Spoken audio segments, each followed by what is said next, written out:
Hello students, तो explain वाला GCC में आपका स्वागत है। क्वेश्चन बैंक सीरीज हम लोग स्टार्ट किए हैं।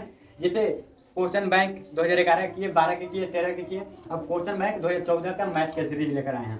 तो देख सकते हैं कि आप लोग क्वेश्चन कैसे पूछा जाता था।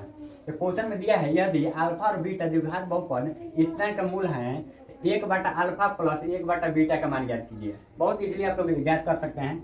यहाँ पे देखिए, 1/अल्फा प्लस 1/बीटा बराबर हम लोग फार्मूला जो निकाले थे, आप लोग पीछे के वीडियो देख लीजिएगा, उसमें निकाले हुए हैं कि -b/, में क्या होता है, c होता है। ठीक है, तो देखिए इसमें जानेंगे कि a कौन होता है, b कौन होता है, c कौन होता है। x² plus 2x plus 3। ठीक है, इतना ही दिया है। इसमें x² के गुणा में a होता है, x के गुणा में b होता है और अचर पद c होता है। a के मान 1 हो जाएगा, b के मान हो जाएगा 2, c के मान हो जाएगा 3। तो अब यहाँ फार्मूला में रखेंगे, फार्मूला कर रहा है -b, तो -2 हो जाएगा, बाटा में c के मान क्या हो जाएगा 3। यानी देखते हैं ऑप्शन में, तो -2/3, -2/3 ऑप्शन बी में है, इसलिए बॉल आंसर हो जाएगा। ठीक है, समझ में आया होगा आप लोग, उम्मीद करते हैं। आगे देखिए क्वेश्चन नंबर 2, द्विघात बहुपद इतना का शून्यक होंगे। शून्यक पूछ रहा है। ठीक है, शून्यक देखिए आराम से निकालिए। शून्यक x² -3 = 0 दिया है। अब पूछ रहा है इसका शून्यक। हमेशा एग्जाम यहाँ पर 3 दिया है, 5 देकर ऐसे पूछ सकते हैं आपसे एग्जाम में। x² बराबर यहाँ माइनस में इधर आएगा, कम हो जाएगा, प्लस में हो जाएगा। अब देखिए x के मान निकालना है। x के मान निकालने के लिए इधर में स्क्वायर चाह जाता है, यहाँ पर क्या चाहिए, स्क्वायर को हटाने के लिए इधर में रूट चाह दीजिएगा। तो देखते हैं कि द्विघात बहुपद है, तो यहाँ पे वो प्लस में आ जाएगा आंसर, एक वो माइनस में आ जाएगा। यानी -√3 प्लस √3, तो -√3 और प्लस √3, यानी ऑप्शन नंबर बी पर क्या हो जाएगा, बॉल आंसर हो जाएगा। आगे बात करते हैं। लिखा है वृत्ताकार पथ पर 3 धावक क्या कर रहे हैं, दौड़ रहे हैं। एक चक्कर लगाने में तीनों धावक का 3 घंटे, 4 घंटे और 8 घंटे लगते हैं। यानी धावक दौड़ना स्टार्ट किया, एगो धावक के दौड़ने में 3 घंटा लगा, पूरा चक्कर लगाने में एगो धावक के 4 घंटा, एक धावक के 8 घंटा लगा। तो पूछ रहा है एक बिंदु पर मिलने का समय, यानी प्रारंभिक बिंदु पर मिलने का समय मैंने कौन ऐसा समय होगा जहाँ तीनों लोग एक दूसरे के आपस में फिर मिल जाएंगे। तो देखिए उस समय क्या करना होता है कि एलसीएम निकालना होता है। तो आप क्या कीजिएगा कि 3, 4 और 8 की एलसीएम निकाल लीजिएगा। देखिए यहाँ पर क्या हो जाएगा, यहाँ पर 2 से कटाइए, 3, 2, यहाँ पर क्या हो जाएगा, 4 हो जाएगा। फिर 2 से कटा लीजिए, 3, 1, 2 हो जाएगा। 2 दूनी के 4, 4 दूनी के 8, 8 के 24 हो जाएगा। यानी कितना हो जाएगा, 24। 24 घंटा बाद पुनः एक सब लोग आपस में क्या हो जाएंगे, एक ठे एकत्रित मिल जाएंगे। ठीक है, आगे देखिए लिखा है इतना आंकड़ा इतना का बहुलक क्या होगा। तो बहुलक का मतलब होगा जितना भी आंकड़ा दिया रहेगा, जिसमें अधिक मन बार जो डाटा आया होगा, आंकड़ा आया होगा, वही बारंबारता कहलाता है, बहुलक कहलाता है। सॉरी, बहुलक में देखिए कौन ज़्यादा बार आया है। यहाँ पर देखिए 3 2 बार आए हैं, 2 भी कितना बार आया है, 2 बार आया है। तो यहाँ पर क्या हो सकता है, तो यहाँ पर 2,3 है। ठीक है, तो 2, क्या हो जाएगा 3, या तो 2 भी हो सकता है, या तो क्या हो सकता है 3 भी हो सकता है, क्योंकि 2 के भी रेशियो का बार है 2 बार, 3 के भी रेशियो का बार है 2 बार है, 2,3 हो जाएगा। आगे लिखा है दो समकोणीय त्रिभुजों में उसके संगत भुजाओं का अनुपात सदैव समान रहता है, किसने कहा था। जैसे में कहने का मतलब है कि दो समकोण त्रिभुजों में उनके भुजा आपस में क्या होते हैं, समान होते हैं। ठीक है, भुजा क्या होते हैं, समान होते हैं। तो भुजा का अनुपात सदैव समान होता है। तो किसने कहा था, इसको कहने वाले थे थेल्स।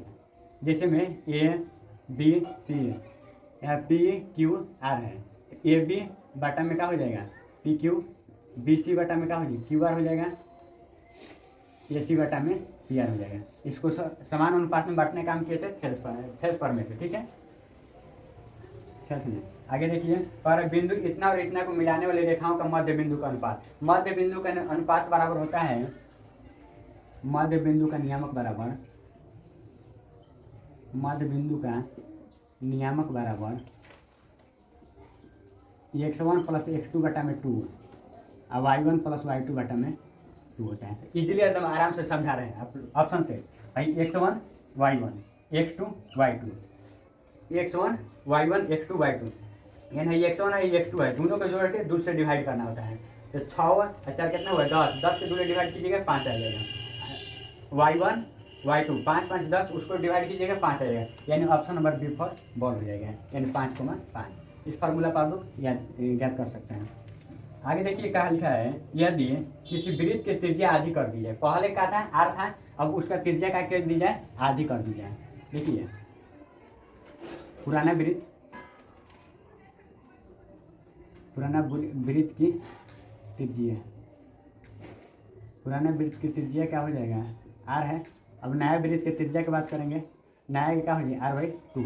अब कह रहा है उनके पहले देखिए क्या कह रहा है, पुराना फिर कह रहा है नया। बाईमल देखिएगा यहाँ पर ना, तो पहले नया कहता है तो नया पहले लिखते हैं, पुराना बाद में लिखते हैं, लेकिन पहले पुराना और नया वृत्तों के परिधियों का अनुपात, परिधि क्या होता है 2πr, बाटा में क्या हो जाएगा 2πr, ठीक है। लेकिन यहाँ पर ये फार्मूला के माध्यम से तो 2πr के मान कितना है, r ही है, यहाँ पर r का मान क्या है, तो 2πr के मान नया के लिए नीचे लिखा है नया, ऊपर में पुराना के लिए, नीचे में नया के लिए। तो 2πr के मान क्या है, r/2।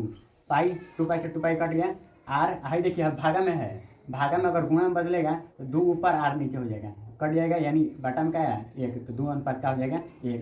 ऑप्शन नंबर देखते हैं, बी फॉर बॉल हो जाएगा, ठीक है। अब कह रहा है किसी घटना की प्रायिकता नहीं है, तो प्रायिकता के देखिए फॉर्मेट बतला देते हैं। यहाँ से आप लोग हमेशा क्वेश्चन बनेगा, प्रायिकता का मान या तो 0 हो सकता है या 0 से अधिक होगा, 1 होगा या 1 से छोटा होगा, ठीक है। प्रायिकता का मान कभी भी या तो 0 होगा या 0 से अधिक होगा, न तो 1 होगा न तो 1 से छोटा होगा। तो यहाँ पर देखिए 0 हो सकता है प्रायिकता के मान, 1 भी हो सकता है, 0.2 भी हो सकता है, लेकिन माइनस में नहीं हो सकता है, यानी option number D for dog, ठीक है। भाई ध्यान दीजिएगा, लिखा है यह दिए √2 बराबर cos A, तो थीटा का मान ज्ञात कीजिए, √2 cos थीटा बराबर 1, तो थीटा का मान ज्ञात कीजिए। यहाँ पे देखिए cos थीटा का मान क्या आ जाएगा, 1/√, इतना आ जाएगा। तो थीटा का मान कितना रखने पे इतना आएगा, तो थीटा का मान cos में 45 डिग्री का मान क्या होता है 1/2, यानी ऑप्शन नंबर कौन हो जाएगा, बॉल हो जाएगा, ठीक है। आगे बात करते हैं क्वेश्चन नंबर नेक्स्ट के। क्वेश्चन नंबर नेक्स्ट के देखिए क्या है, लिखा हुआ है 1 + tan स्क्वायर थीटा बटा में 1 + cot स्क्वायर थीटा बराबर होगा। देखिए आपको इजीली बतला रहे हैं, आप लोग कैसे एग्जाम में आएगा तो ध्यान दीजिएगा, ऊपर में tan आएगा नीचे में cot रहेगा, 1 के प्लस में, तो हमेशा ऊपर में tan है तो tan आंसर हो जाएगा, cot रहेगा तो cot आंसर होगा। कैसे होगा तो समझिए, बतला रहे हैं। 1 + tan स्क्वायर थीटा 1 बटा में cot स्क्वायर थीटा, tan है ऊपर में देखिएगा, tan मार दीजिएगा आंसर। देखिए आप कैसे बतला रहे हैं, 1 + tan स्क्वायर थीटा बराबर होता है sec स्क्वायर थीटा, यहाँ पे 1 + cot स्क्वायर थीटा बराबर cos स्क्वायर थीटा। अब देखिए इसको अगर चेंज कीजिएगा तो आप लिखिएगा 1 बटा में cos स्क्वायर थीटा, एक लिखिएगा 1 बटा में sin स्क्वायर थीटा, व्युत्क्रम वाला फार्मूला से। अब देखिए 1 बटा में क्या है cos स्क्वायर थीटा, अब भाई भागा में है तो भागा गुणा में बदलेगा तो साइन ऊपर चल जाएगा, ये कहाँ जाएगा नीचे, यानी ऊपर में बना है sin स्क्वायर थीटा बटा में cos स्क्वायर थीटा बराबर का हो जाएगा tan स्क्वायर थीटा। कोई दिक्कत, इसका बोले हैं कि tan ऊपर में देखेगा तो आंसर भी क्या हो जाएगा tan हो जाएगा, यानी option number D for dog. तो इस तरह से हमारा सीरीज का हुआ है 2014 का भी क्वेश्चन हम लोग क्या कर पाएँ, कंप्लीट कर पाएँ। और आप लोग की सीरीज अगर समझ में आ रहा होगा, एक दूसरे के शेयर भी कीजिए, और समझ में आया होगा तो अपना रिस्पांस जरूर कमेंट बॉक्स में दें कि किस तरह से समझ में। अगर ज़्यादा आप लोग हम लोग का सपोर्ट कीजिएगा तो हम लोग भी आपका सपोर्ट करेंगे। आप लोग इसी तरह से अभी 2014 किए, इसी तरह से 2025 तक हम लोग क्वेश्चन करेंगे, ठीक है, जो कि आपको एग्जाम में 2026 के लिए बहुत इंपॉर्टेंट होने वाला है, ठीक है।